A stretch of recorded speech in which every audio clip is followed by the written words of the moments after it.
Hello guys, welcome back to Priya cooking YouTube channel. ಇವತ್ತಿನ recipe ಏನು ಮಾಡೋದಂತ ನೋಡ್ಕೊಂಡು ಬರೋಣ ಬನ್ನಿ.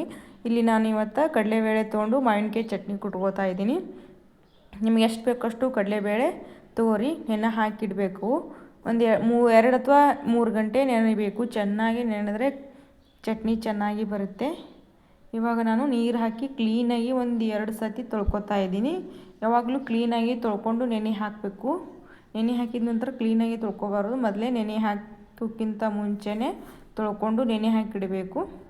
ಇವಾಗ ನಾನು ನೆನೆ ಹಾಕಿ 3 ಗಂಟೆ ಇಟ್ಟು ಇವಾಗ ನೋಡಿ ನಿಮಗೆ ತೋರಿಸ್ತಾ ಇದ್ದೀನಿ. ನಾನು ಆಲ್ರೆಡಿ ನಾನು ನೆನೆ ಹಾಕಿಟ್ಟಿದ್ದು ಮತ್ತು ನಿಮಗೆ ಆಮೇಲೆ ಇದು ತೋರಿಸ್ತಿದ್ದೀನಿ. ನಾನು ಈ ಥರ ನೆನೆದಿರುತ್ತದೆ, ಚೆನ್ನಾಗಿ ನೆನೆದಿದೆ ನೋಡಿ. ಈ ಥರ ನೋಡಿ ಮಾಡ್ಕೋಬೋದು ನೀವು. ಅರ್ಧ ನೆನೆದಿದ್ರೆ ಅದನ್ನು ಮಾಡ್ಕೋಬಾರ್ದು, ಚಟ್ನಿ ಸರಿಯಾಗಿ ಬರೋದಿಲ್ಲ. ಈ ಥರ ನೋಡಿ ಕ್ಲೀನಾಗಿ ತೊಳೆದಿದ್ರೆ ಈ ಥರ ತಿಳಿ ನೀರು ಬರುತ್ತೆ. ಇಲ್ಲಿ ನಾನು ಮಾವಿನಕಾಯಿ ತೊಗೊಂಡಿನಿ, ಒಂದು ಮೀಡಿಯಮ್ ಸೈಜ್ ಮಾವಿನಕಾಯಿ ತೊಗೊಂಡಿದ್ದೀನಿ. ಅದನ್ನು ಕಟ್ ಮಾಡಿ ಇಟ್ಟು ಈ ಥರ ಹಿಂದಿಂದು ತೆಗೆದಿಟ್ಟಿದ್ದೀನಿ. ಇವಾಗ ಅದನ್ನು ಎಲ್ಲ ಕಟ್ ಮಾಡ್ಕೊಳ್ಳೋಣ ಬನ್ನಿ, ಚೆನ್ನಾಗಿ ಸಣ್ಣದಾಗಿ. ನೋಡಿ ಇಲ್ಲಿ ನಾನು ಈ ಮಾವಿನಕಾಯಿನ ಹೇಗೆ ಕಟ್ ಮಾಡ್ಕೊತಾ ಇದ್ದೀನಿ ಅಂತ. ಇದಕ್ಕೆ 2 ಭಾಗ ಮಾಡಿಕೊಂಡು ಅದ್ರ ಒಳಗಿಂದು ಅದು ತೆಗೆದಿಡಬೇಕು. ಅದನ್ನು ಚಟ್ನಿಗೆ ಹಾಕಬಾರ್ದು,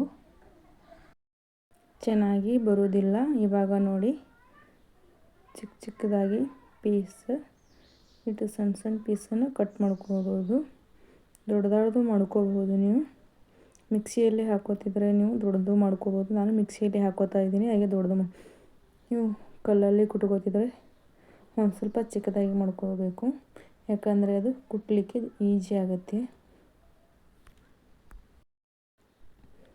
ಇವಾಗ ನೋಡಿ ನಾನು ಹೀಗೆ ಎಲ್ಲನೂ ಕಟ್ ಮಾಡಿ ಇಟ್ಕೊಂಡಿದ್ದೀನಿ. ನೋಡಿ ಈ ಥರ. ಇದು ಚಟ್ನಿ ಚಪಾತಿ ಜೊತೆನೂ ತಿನ್ಬೋದು, ರೊಟ್ಟಿ ಜೊತೆನೂ ತಿನ್ಬೋದು.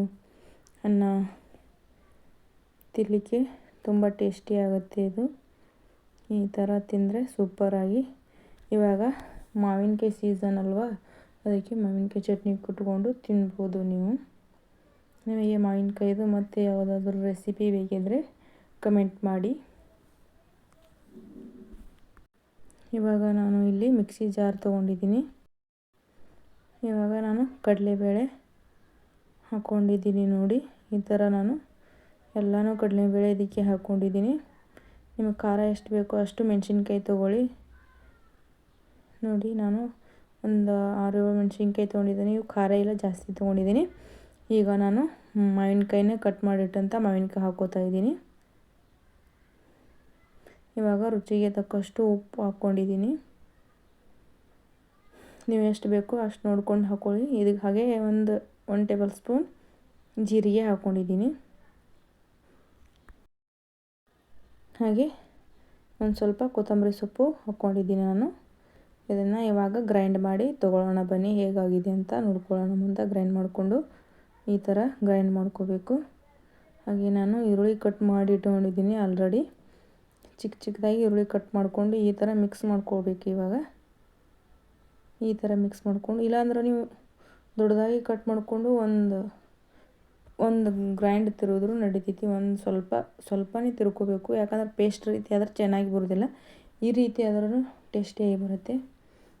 ಸುಮ್ಮನೆ ಮಿಕ್ಸ್ ಮಾಡಿಕೊಂಡ್ರೂ ಭೀ ನಡಿತೈತಿ, ಚಿಕ್ಕದಾಗಿ ಕಟ್ ಮಾಡಿಕೊಂಡು. ಇಲ್ಲಾಂದ್ರೆ ನೀವು ದೊಡ್ಡದಾಗಿ ಕಟ್ ಮಾಡಿಕೊಂಡು ಮಿಕ್ಸಿಯಲ್ಲಿ ಒಂದು ರೌಂಡ್ ತಿರ್ಕೊಂಡ್ರೂ ಚೆನ್ನಾಗಿ ಬರುತ್ತೆ ತಿನ್ನಲಿಕ್ಕೆ. ಈ ವಿಡಿಯೋ ಇಷ್ಟ ಆದರೆ ಲೈಕ್ ಮಾಡಿರಿ, ಶೇರ್ ಮಾಡಿರಿ, ಕಮೆಂಟ್ ಮಾಡಿರಿ. ಹೊಸದಾಗಿ ನೋಡೋರು ನನ್ನ ಚಾನಲ್ನ ಸಬ್ಸ್ಕ್ರೈಬ್ ಮಾಡ್ಕೊಳ್ಳಿ. ನೋಡಿ ಎಷ್ಟು ಚೆನ್ನಾಗಿ ಬಂದಿದೆ ಅಂತ. ನಾನು ಇಲ್ಲಿ ನಿಮಗೆ ಬೆಳ್ಳುಳ್ಳಿ ಹಾಕಲಿಕ್ಕೆ ವಿಡಿಯೋದಲ್ಲಿ ಆ್ಯಡ್ ಮಾಡ್ಕೊಂಡಿಲ್ಲ. ನಾನು ಒಂದು 2 ಪೀಸ್ ಬೆಳ್ಳುಳ್ಳಿ ಹಾಕೋಬೋದು ನೀವು ಇದಕ್ಕೆ. ನಾನು ವಿಡಿಯೋ ಮಾಡ್ಕೊಳ್ಳೋಕ್ಕೆ ಆಗಿಲ್ಲ ಬೆಳ್ಳುಳ್ಳಿ ಹಾಕಿದ್ದು, ಒಂದು 2 ಎಸಳು ಅಷ್ಟೇ. ನೋಡಿ ಇವಾಗ ಉತ್ತರ ಕರ್ನಾಟಕ ಸ್ಪೆಷಲ್ ಊಟ ಈ ರೀತಿ ದೊಣ್ಣೆ ಮೆಣಸಿನ್ಕಾಯಿ, ಎಣ್ಣೆಕಾಯಿ ಹಾಗೂ ಕಡಲೆಬೇಳೆ ಮಾವಿನಕಾಯಿ ಚಟ್ನಿ ಚಪಾತಿ ಜೊತೆ ತಿಂದರೆ ಸಖತ್ತಾಗಿರುತ್ತೆ. ಈ ಥರ ಮಾಡ್ಕೊಳ್ಳಿ. ವಿಡಿಯೋ ಇಷ್ಟ ಆದರೆ ಲೈಕ್ ಮಾಡಿ, ಶೇರ್ ಮಾಡಿ, ಕಮೆಂಟ್ ಮಾಡಿ, ಹಾಗೆ ಸಬ್ಸ್ಕ್ರೈಬ್ ಮಾಡ್ಕೊಳ್ಳಿ. Thank you.